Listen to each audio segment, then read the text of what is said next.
Today we're gonna look into theories. What is a theory and what are the values of these theories to practice?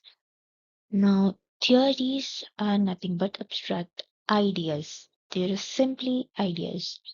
In our context, it is ideas about movement. Now, each theory is reflecting the difference in opinions about which neural component is playing a major fact in the movement. Like peripheral connections, or is it the central connections, or is it the environment? So which of this is playing the main hero in the story is what every theory is focused on. So each theory have their own main component or what they're focusing on. So let's see what are the values that these theories are adding to practice.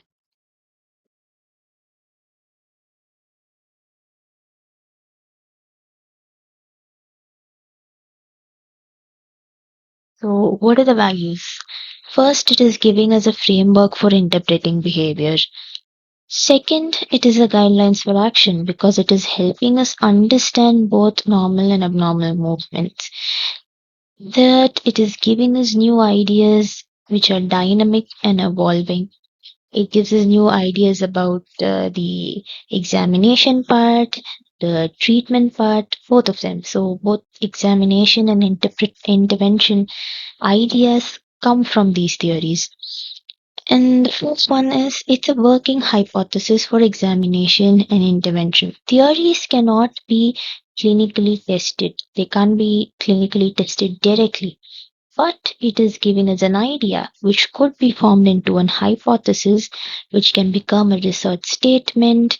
And yeah, it's basically helping us find newer interventions or newer ideas about movement and the ways that it could be examined.